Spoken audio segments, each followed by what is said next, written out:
Hello everybody, and I'm Shirley Weissman, and welcome to Cooking Breakfast. It's early in the morning. No, it's not. It is Saturday morning, and we're going to be cooking breakfast with Shirley. I've got my sister, she's recording, Carla. Hi. And her daughters are here, and they're still asleep. And Richard will be joining us for breakfast as well. I'm going to be making breakfast that everyone can eat. Now, I have a special diet. I eat basically paleo AIP, which is autoimmune protocol. So I basically eat fresh fruit, fresh vegetables, and fresh meat. I can go more into that diet later, but basically I have to have gluten-free and for the most part grain-free, and dairy-free and egg-free. So for our breakfast though, we're going to make something that everybody can eat. So since I have people visiting that don't have dietary restrictions, some of them do, I'm going to make regular biscuits, old-fashioned biscuits. And I can't eat the biscuits, but they will enjoy them with my homemade apple butter and applesauce. And I'm going to make some gravy that's traditional, but I'm also going to make some that is gluten-free and just have some quinoa flour, so it won't be totally grain-free, but I can eat that, and a lot of people aren't allergic to that. But if you have to have grain-free, you don't have to use quinoa flour. You can use almond flour or different flour. But I'm going to use almond milk and quinoa flour in the gravy to go on my, I'm not going to have biscuits. They're just going to go on my plate. But it's good. So Betty Crocker, I have been cooking Betty Crocker for years. My cookbook is falling apart, as you can see. So what we're going to do right now, we're going to make our biscuits. So what I do is I double recipes. I usually double recipes. Some things you can double, some things you can't. So for these biscuits we can. So we're going to use flour, and the recipe calls for 1 3/4 cup of flour. So I already have in here 3 1/2 cups of flour. And I also have some baking powder in there, and it's 2 1/2 teaspoons, so that'd be 5 when I'm doubling. And this is the kind of flour I use. Sometimes I use different ones.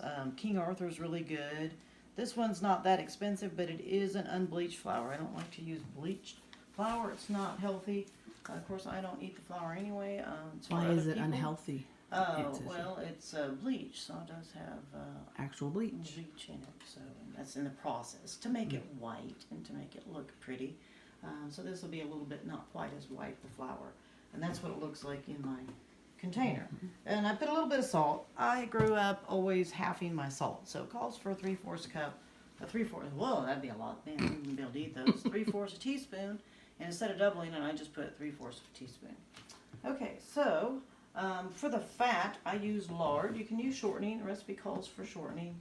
I don't know. I've just been using lard for a long time. It's actually, so it's not plant-based. It's meat-based. So if you're a vegan, and I also have milk in it. So if you're a vegan, you can substitute just regular shortening, and you can use an almond milk or soy milk.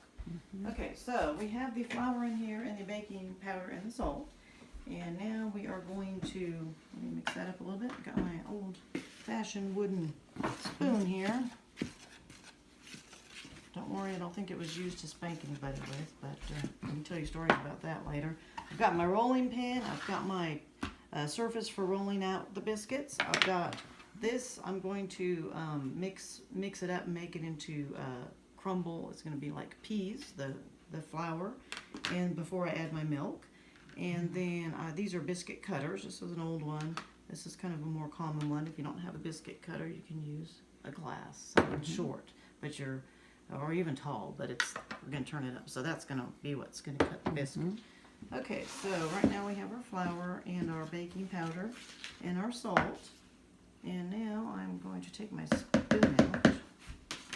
I'm going to put my fat in. Now the shortening, in this case I put lard, is 1/3 of a cup. So I put in 2/3 of a cup because we're doubling this recipe. And then we're going to, I got the oven on, by the way, to 450. It doesn't take them long to cook. And then I have my baking pans over there, so maybe Carly can show you that one. I'm trying to get all my fat out of here. Those are, I think, Martha Stewart pans, actually. Really nice. And those, I put a Silpat in it. It doesn't stick, and it cooks it really nice and evenly. So I've been using those for a long time. I think it's French, actually. It is. They're French, so Carl might even know. Yes. But I would recommend getting those. So if you don't have any, I think they're kind of expensive, but I don't know. I've had You can get them several places. Martha Stewart's are a little more expensive, and those are because they're a little thicker. They last longer than I've had some more generic ones.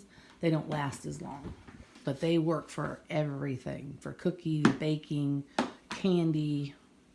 So nothing sticks. So let's show you here what we're doing.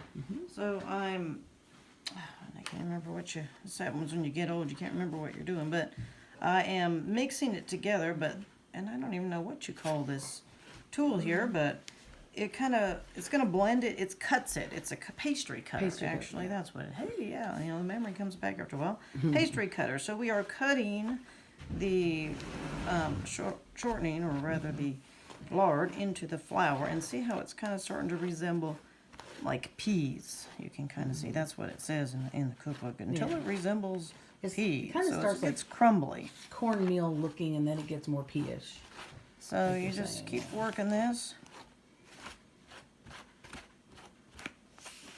After when we put these biscuits, you'll be with us till we get these in the oven, and then we'll get our rest of our stuff out ready, and we'll show you how to make the gravy. And then we'll also do a video with you sitting down and having breakfast with us, so you can see how we're enjoying it. So I don't know for how long you do it. You just do it until it looks like you don't have any big clumps of fat in there. And even though I'm gluten-free, sometimes like toaster, it will bother me breathing the fumes. Right now I got flour coming up, so I try to, if it was just me, I would never have flour in the house. Well, I take that back. I'm always making things for other people. So I have flour in the house, but I don't eat it. I try not to breathe it. Right now I'm talking, so I'm kind of breathing it. Okay, so now what we do then, once we get that crumbled in here, we're going to make a hole, like a well in the middle, not a hole, but a well. And at this point, we're going to go all in with the hands because we're going to be using our hands. We're going to get down and dirty here. Yeah. All right. And that's a little bit. So we have a little well in the middle, and we're going to put our liquid, which is milk, and it's 3/4 of a cup. So I have 1.5 cups because I'm doubling it. And you can make it with buttermilk also. You could make it with buttermilk, but then you change up stuff, and I think you put baking soda instead of baking powder. You change the amounts, but you can find that in your cookbook. So I'm going to stir that together. So this is going to be wet and sticky, and you kind of have to work quickly. So it's holding together. See, the liquid is starting to bind it all together. And you don't stir it too much. And then we're just want to make sure get the flour stirred in there. My dad, by the way, grew up having homemade biscuits and gravy, I think, every day. Okay, so now we're going to put a little bit of flour out on our surface, and we're going to put it out there, and we're going to spread it out. So I'm just putting a little bit of flour. Okay. Maybe like a 1/4 cup, maybe that. Probably. And then I spread that around, and I put it on my rolling pin. I think this rolling pin was my mother's. I had a few of them. I gave one to my daughter, and I have one, and then this was my mother's. She had a little sock on it. I don't know what happened to the sock, but I never liked it because I thought it's, was sticking to the sock. Yeah. Okay, so then we're just gonna pour out our mix. We got our dough. Okay, and So oven's at the right temperature. It was the oven has gotten up to 450. 450. So I don't remember how many minutes. Not much, like 10 minutes, but I'll look at it and let you know here in a little bit. So I got that all out. So now we're going to knead the dough. So what I try to do, put a little mound like this. And I have found that my biscuits were always flat, and they just didn't rise up much. So I don't know how. I think I heard this somehow. I don't know if I was watching it on something, but about kneading the dough. I might need a little bit more flour. So you knead it, not too much. So you push in on it and fold it over on both sides. Push in on it, fold it over. If we were doing a yeast dough, we would be whacking it. And we're going to lose everything off there. So a few times, a couple of minutes, but it actually starts the gluten. Oh, I know, it was the British Baking Show. That's what I was watching, and they were talking about, they were making their own kind of biscuits. I forget what they called them, but they were, they called things differently in England, but hey, I was born in England. So it was very interesting, but they were talking about how kneading the dough, it does make it elasticity going on here. The gluten starts binding, and see how it's becoming kind of more elastic there? And it's not so sticky, but see, that looks kind of like a pretty dough there. And it's starting to stick. I try to get all the bits off my fingers, but you know, that's kind of so a little bit more. Because before I didn't used to knead it much, and it just didn't rise up. I got one piece in there, and I'm gonna stick it in. Well, I'm glad you told me because I didn't need it at all, hardly. And were your biscuits flat? Well, yeah, you had to roll it real thick so you didn't get very many biscuits. Yeah, well, we're gonna roll it thick. So I kneaded it for, I don't know, maybe a minute or two, probably a couple of minutes, until it's like that. It's nice and sticky. Okay, now I think we need a little bit more flour. I should just lift that off. Okay, because now what we're going to do is we're going to roll it. But I do like to roll it thick. And this is a double recipe again, but And how much extra flour you'll use depends on the humidity too. Yeah. And stuff when But wherever I you're like to making make it. sure, see, I don't want it to stick. So then we're going to put this in the middle. Kind of pat it down. And again, I got flour on my hands too. And you kind of form it into a round circle, into a mound. I kind of flatten it a little bit. And then, I forgot to put, I need to put my, this thing will roll around, so we need some. Okay, so, I'm gonna, It does I roll. forgot to put something down, so we're gonna roll, whoops, we definitely, that's not gonna do it. Oh, there you go. Something heavier over here. Okay, so we're going to roll it now. A lot of times what I'll do is I like to pick it up, make sure we got plenty of flour underneath. Keep flouring this because we don't want it to stick.